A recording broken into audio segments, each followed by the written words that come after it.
Bonjour à toutes et à tous et bienvenue pour cette vidéo qui va vous parler de The Boys et bienvenue aussi dans ce tout nouveau décor et merci encore et toujours à Nini pour son aide aussi précieuse qu'indispensable.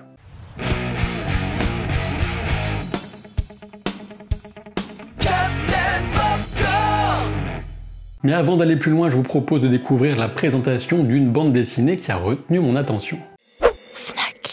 Vous devez aimer le cyberpunk ou la science-fiction, ou au pire, vous aimez le cinéma. Et si vous aimez le cinéma, vous aimez Blade Runner de Ridley Scott, sorti en 1982. Il faut qu'on discute. J'ai vu tant de choses que vous, humains, ne pourriez pas croire. Des navires en feu surgissant de l'épaule d'Orion. J'ai vu des rayons fabuleux, des rayons C, briller dans l'ombre de la porte de Tannhauser. J'ai vu aussi Blade Runner 2019, un comics qui ne se perdra pas dans l'oubli comme les larmes dans la pluie. Comme son nom l'indique, Blade Runner 2019 est un comics dont l'action se déroule dans le monde original du film de Ridley Scott, et c'est d'ailleurs sa première suite officielle. Los Angeles éclairé de flammes et d'écrans géants, voilà toute l'ambiance presque devenue rétro-futuriste maintenant que vous retrouverez dans le dessin d'Andrés Guinaldo, mais aussi le scénario de Mike Johnson et de Michael Green, ce dernier étant co-scénariste de Blade Runner 2049 s'il vous plaît. Difficile de remplacer Descartes, c'est vrai, mais la Blade Runner Ashina nous offre une figure à la fois dure, mais aussi attachante, certes inspirée bien sûr du détective du film noir, mais dont le quotidien s'inscrit aussi carrément dans le cyberpunk. Alors je ne sais pas si vous rêvez parfois de licorne en papier, méfiez-vous, mais ce dont je suis sûr, c'est que Blade Runner 2019 vous propose un voyage à ne pas manquer.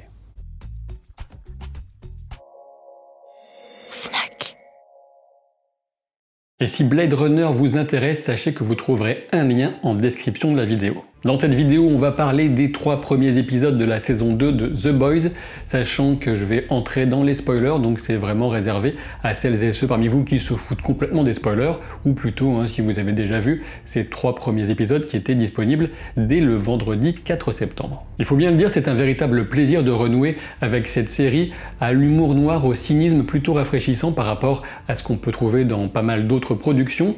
J'ai bien apprécié certains éléments, et notamment la fin de l'épisode 3. Et j'ai particulièrement aimé l'introduction du premier épisode, entre négociations pour l'intégration des Seth dans l'armée et intervention de Black Noir contre le super terroriste. De manière générale, Black Noir reste vraiment excellent, même quand ils en font un peu trop, comme avec la peluche. Et pourtant, malgré cette satisfaction d'ensemble, je dois avouer que quelques éléments, quelques segments de ces 3 premiers épisodes m'ont semblé un petit peu mou, un peu à la traîne, en comparaison du souvenir, du rythme que j'avais pour la première saison. Du côté des Boys, déjà, l'absence de Butcher se fait durement ressentir dans l'épisode 1, et je commence déjà à en avoir un peu ma dose des bouderies de Yugi, même si on comprend évidemment son ressentiment envers un gars aussi manipulateur et violent que Butcher. Heureusement, certains éléments de l'épisode 3 viennent commencer à rabibocher le groupe des Boys, avec notamment Mother's Milk qui décide de rester à l'intérieur de Lucy, ce pauvre cachalot, avec Yugi un coûte que coûte, et puis surtout cette décision de Butcher de mettre en danger la vie du groupe pour sauver celle de Yugi. Toujours du côté des Boys, je n'ai été que moyennement convaincu par l'histoire de Kimiko et son frère. Je reconnais que c'est mieux que rien et que ce développement est bienvenu pour Kimiko, un personnage sans aucune histoire ou presque dans les comics.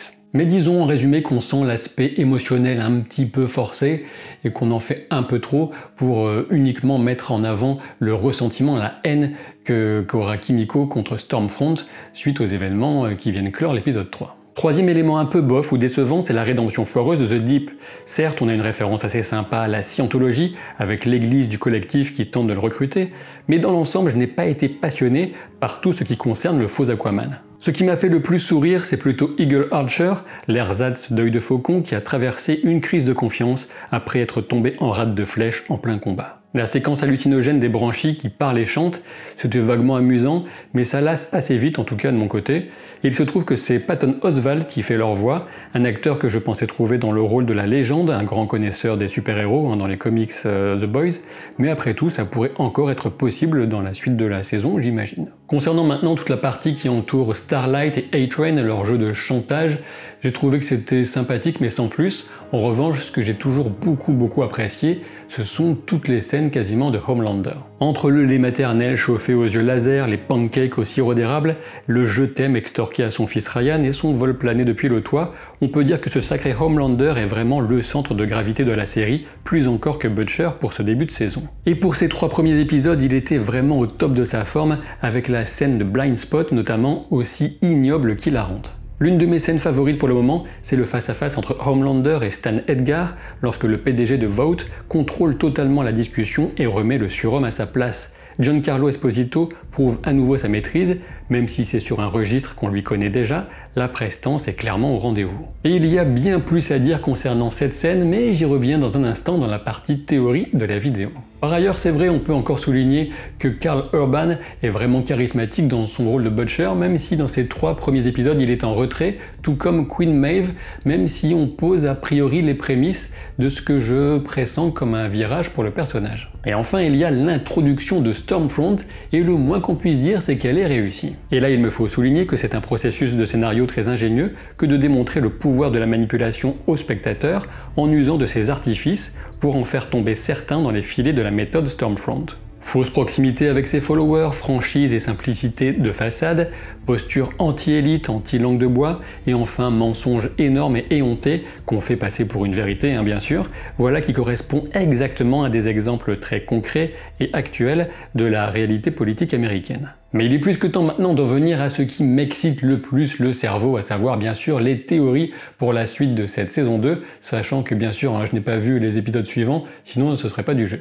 Et je vous préviens, je vais commencer avec quelques pistes un petit peu fragiles avant d'arriver aux théories qui envoient vraiment du pâté. Tout d'abord, dans le premier épisode, ces petits galopins ont encore placé une mouche, tout comme dans quelques épisodes de la première saison. Alors évidemment, impossible de savoir si ce plan d'une mouche est uniquement là pour venir nourrir les conspirationnistes de la mouche, ou s'il s'agit d'une menace comme Swato, un super-héros qui pourrait se transformer en mouche éventuellement, impossible de le savoir pour l'instant. Il y a 2 autres clins d'œil sympas, notamment pour ceux qui connaissent les comics The Boys, et qui surviennent durant cette entrevue aussi tendue que le biceps de Schwarzenegger dans ses grandes heures, entre Stan Edgar et Homelander, et la première référence est à Soldier Boy, mais aussi une autre référence à Tech Knight, puisque le PDG de Vought dit à Homelander qu'a priori il a rendez-vous pour une avant-première, l'avant-première du film Tech Knight Lives, qui a été traduit dans la VF de cet épisode par Tech Paladin, ce qui pourrait impliquer que le personnage a été féminisé, ce personnage qui est entre Batman et Iron Man dans les comics. Attention, maintenant on monte en puissance avec le bébé de Madeleine Stillwell qui aurait été retrouvé à des kilomètres de la maison après son explosion. Et franchement, je ne sais pas ce que vous en pensez, mais je ne crois pas que Homelander aurait pris la peine de sauver ce nourrisson dont il était si jaloux quand Madeleine Stillwell l'allaitait, et donc seule autre explication, comme je le supposais depuis longtemps, ce bébé était gavé au composé V et il a des pouvoirs latents hyper puissants. Et il serait assez ironique de supposer que ce bébé pourrait grandir plus vite que la normale et venir mettre un terme à la triste et odieuse existence de Homelander à la fin de la série par exemple. Il est temps maintenant de passer au très gros morceau. Souvenez-vous, le premier épisode commence avec Sympathy for the Devil des Rolling Stones, oui je sais j'ai un super accent, aucun doute on nous présente Stan Edgar comme le diable incarné, et franchement, il a la carrure. Dans la discussion sur les modalités de l'intégration des Seth dans l'armée américaine, le représentant de l'État fédéral demande à Stan s'il veut carrément entrer dans la chambre ovale et balancer des ordres, et on peut clairement y reconnaître une référence aux comics et au-delà, un indice sans doute sur ce que pourraient être les ambitions véritables de Stan au long cours. Mais ici, pour comprendre le cheminement de ma pensée, il faut en revenir à l'événement qui était assez marquant en fin de premier épisode, à savoir l'explosion de la tête de la sous-directrice de la CIA, Susan Rainer. Alors je ne sais pas du tout comment sa tête peut exploser, même s'il semble certain que cette menace reviendra avant la fin de saison, mais ce qui m'intéresse c'est plutôt ce qu'elle dit juste avant sa mort, à savoir la menace d'un coup d'État par Vought. Après tout, dans un plan de prise de contrôle politique, quoi de mieux que de commencer par l'infiltration de l'armée, ce que commence à faire Vought avec les Seth. Et par ailleurs, mettre en avant la menace des super-terroristes qui vont mettre le pied sur le territoire de la nation sacrée, rien de tel pour nourrir un sentiment d'insécurité bien sûr, une volonté de repli sur soi, et tout ça correspond parfaitement avec l'arrivée de Stormfront. La grande question qui se pose avec l'entrée en lice de Stormfront, c'est de savoir si Stan Edgar est sur la même ligne politique qu'elle, très à droite, ou s'il veut juste l'utiliser pour retrouver le contrôle des Seth par exemple. Mais justement, avant de poursuivre sur le mystérieux Stan Edgar, arrêtons-nous un instant sur Stormfront, puisque je pense vraiment que leurs deux destins sont très liés. Stormfront est une nazie, cela ne fait absolument aucun doute, si la version comics du personnage ne suffisait pas, ses boucles d'oreilles au symbole des SS et l'aigle de sa ceinture viennent s'ajouter à l'insulte raciste quand elle tue le frère de Kimiko. En outre, il faut savoir que Stormfront est aussi le nom d'un espèce de forum puant néo-nazi qui existe depuis un moment et dont la version précédente s'appelait Liberty. Exactement comme la super-héroïne éponyme, et oui bien sûr, Stormfront, Liberty, c'est la même personne, et à vue de nez, elle a entre 80 ou une centaine d'années, puisqu'elle aura obtenu ses pouvoirs sous le régime hitlérien avec les prouesses du généticien Frederick Vought. Ce qui permet d'affirmer avec une quasi-certitude que Stormfront est en réalité très vieille, c'est la référence qu'elle fait à Annie quand elle lui parle de Fifi Brindacier comme étant le modèle de la super-héroïne. Ben oui, Fifi Brindacier, le personnage date de 1945, donc elle était jeune à cette époque-là. Concernant Liberty, la précédente identité de Stormfront, on a deux références. La plus évidente quand Grace Mallory demande à Butcher au téléphone s'il connaît Liberty, alors qu'elle a une ancienne pub sous les yeux, mais auparavant on pouvait déjà apercevoir une affiche à l'effigie de Liberty dans le magasin qui cache la planque des Boys. Mais revenons maintenant à notre cher Stan Edgar. Le concernant, j'entrevois deux possibilités. La première, c'est qu'il se contrefout totalement de toute forme d'idéologie et qu'il peut parfaitement s'associer avec plusieurs nazis tant que cela sert ses intérêts financiers, politiques éventuellement. Ou alors, deuxième possibilité, il est lui-même un nazi, ce qui est quand même assez étonnant pour quelqu'un qui n'a pas la peau blanche. Mais voilà, il y a la scène de lui qui parle de Frederick Vought dans son bureau. Quelle serait la meilleure façon pour un nazi de changer de camp et de se faire oublier, sinon que de changer sa propre couleur de peau? Quand Stan demande à Homelander s'il connaît Frederick Vought, il prend soin de retirer ses lunettes avant de s'approcher du tableau qui représente le fondateur de l'entreprise. Peut-être pour réduire le risque d'un rapprochement visuel de la structure de leurs deux visages. Et oui, forcément, vous avez capté la référence, il s'agirait d'une forme de Superman inversé, avec et sans lunettes, et ce serait quand même parfait d'avoir une espèce de nazi ultra vieux, ultra intelligent, ça compléterait parfaitement la caricature du genre super-héroïque que nous propose la série. Quoi qu'il en soit, d'une éventuelle identité commune entre Frederick Vought et Stan Edgar, on sait que Vought était un généticien génial et monstrueux qui a expérimenté à Dachau et il serait donc le créateur de Stormfront. Comme Stan le souligne auprès de Homelander, Vought c'est avant tout un groupe pharmaceutique. On remarque aussi que Stan avait a priori parfaitement conscience que le composé V serait bientôt révélé au grand public. Pourtant, il ne panique pas. Contrairement aux autres, Stan est en parfait contrôle, on peut le dire. Son plan ne serait-il pas tout simplement de mettre en vente une version moins puissante et dangereuse peut-être de la substance, que ce soit à l'armée ou même auprès du grand public? Dans les deux cas, il est certain qu'il pourrait en tirer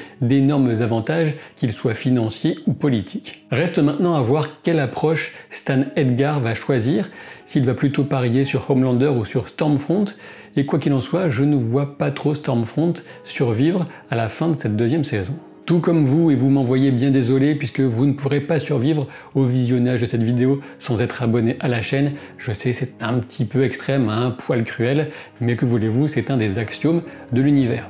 Je vous dis à très vite pour de nouvelles aventures. Salut!